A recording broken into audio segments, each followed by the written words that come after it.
Bienvenue dans l'émission Saveurs divines.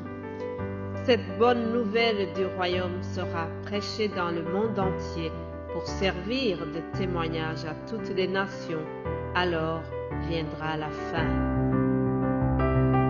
Ce pain céleste vous est présenté par Immaculée Niraneza.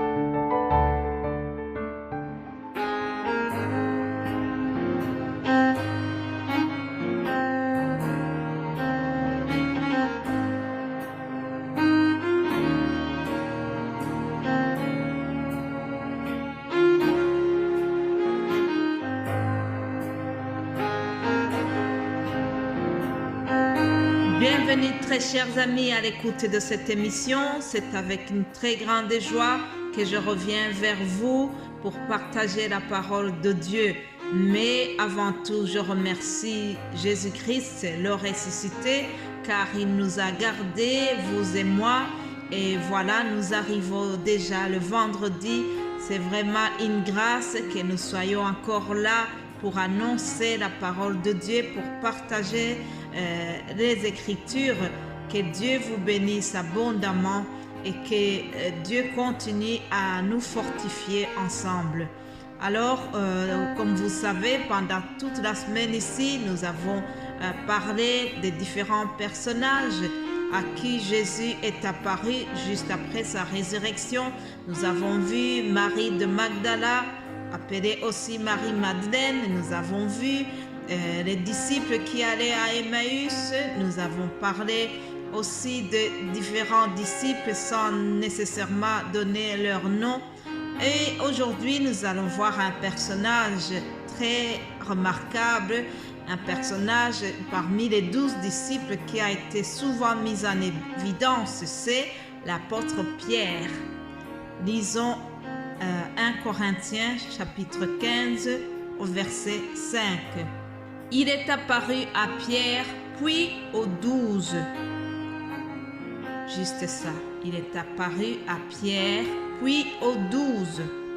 Puis dans un autre verset, lorsque les femmes trouvent le tombeau vide, l'ange leur dit, dans Marc 16 au verset 7, un ange leur dit, et maintenant, allez annoncer à ses disciples et aussi à Pierre qu'il vous précède en Galilée. C'est là que vous le verrez comme il vous l'a dit.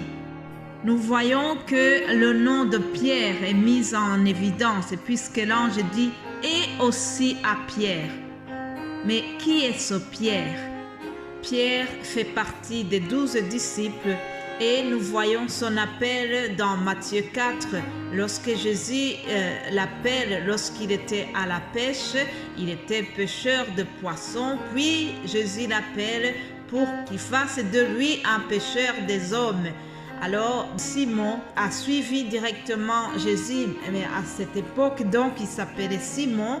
Puis lorsqu'il s'engage à suivre Jésus-Christ, tout de suite il lui change de nom et il l'appelle Pierre. Pierre fait donc partie des 12 apôtres, mais il est très remarquable par sa spontanéité. Il est très remarquable lorsque Jésus pose des questions.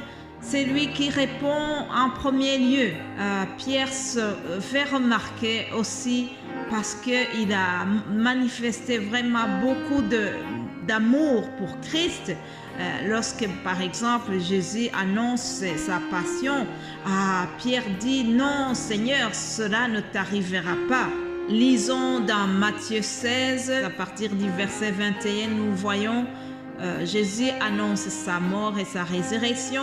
Dès lors, Jésus commença à faire connaître à ses disciples qu'il fallait qu'il aille à Jérusalem, qu'il souffre beaucoup de la part des anciens, des principaux sacrificateurs et des scribes, qu'il soit mis à mort et qu'il ressuscite le 3e jour. Pierre, l'ayant pris à part, se mit à le reprendre et dit « À Dieu ne plaise, Seigneur, cela ne t'arrivera pas. » Donc Pierre aime tellement le Christ que pour lui, il ne peut pas subir autant de souffrances. Par amour, il va déclarer que cela ne va pas lui arriver. C'est ce qu'il souhaitait du moins. Il aimait beaucoup le Seigneur.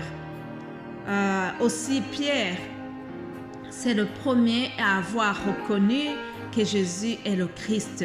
Lisons Matthieu chapitre 16 encore au verset 13. Jésus étant arrivé dans le territoire de Césarée de Philippe, demanda à ses disciples, « Qui suis-je au dire des hommes, moi le Fils de l'homme ?» Ils répondirent, « Les uns disent que tu es Jean-Baptiste, et les autres disent que tu es Élie, les autres Jérémie ou l'un des prophètes. Et vous, leur dit-il, qui dites-vous que je suis ?» Simon-Pierre lui répondit, « Tu es le Christ, le Fils du Dieu vivant. » Alléluia. Mais malgré tout cela, Pierre a eu des moments de faiblesse, Pierre a eu des moments de doute jusqu'à renier son Seigneur. Et Jésus-Christ l'avait averti, parce que Jésus voit loin, Jésus connaît tout à l'avance. Il avait prévenu Pierre. Il savait bien, il remarquait combien Pierre l'aimait, mais il savait bien qu'à un moment, il sera dans le doute et qu'il sera faible. Alors Jésus l'avait prévenu. Dans Luc 22, 31, nous lisons, « Le Seigneur dit, « Simon, Simon, Satan vous a réclamé pour vous cribler comme le froment. Mais j'ai prié pour toi afin que ta foi ne défaille point. Et toi, quand tu seras revenu, affermis tes frères. » Alléluia.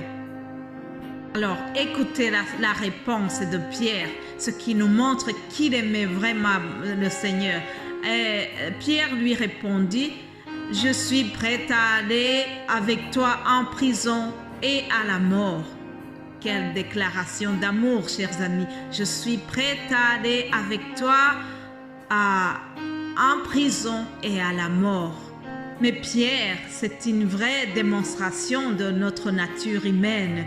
Oui, Pierre était vraiment volontaire. L'esprit était bien disposé, mais sa chair était faible. Oui, c'est pour cela que devant la mort, Pierre a renié Jésus. Nous voyons le reniement dans Luc 22, à partir du verset 54, nous voyons que Pierre a renié Jésus-Christ. Mais tout n'était pas fini, chers amis, parce que Jésus avait des projets merveilleux pour Pierre. Mais Jésus avait investi en lui. Alors, Pierre a été différent de Judas. Pierre s'est répandu, il a pleuré amèrement. La Bible nous dit qu'il a pleuré, il a regretté son geste après. C'est très différent de Judas qui s'est suicidé. Mais Pierre a été vraiment, il s'est repenti et donc par sa repentance, Pierre a été utilisé puissamment après la résurrection. Après avoir obtenu l'aide du Saint-Esprit, Pierre d'avant la résurrection est très différent d'après la résurrection. Alléluia. Pierre a été utilisé puissamment. Alléluia. Lorsque le Seigneur a voulu élargir la communauté croyante au-delà des limites du judaïsme, c'est à Pierre qu'il a confié cette mission. Lorsqu'il lui a donné une vision et qu'il a envoyé chez Corneille, vous lisez cela dans les Actes des Apôtres. Bien-aimé de Dieu, lorsque Pierre était déjà rempli du Saint-Esprit, il a eu l'éloquence qu'il n'avait jamais eu auparavant. Il n'avait plus peur. Il s'est adressé devant les autorités romaines et devant les chefs religieux. Alors, il leur a témoigné de Christ.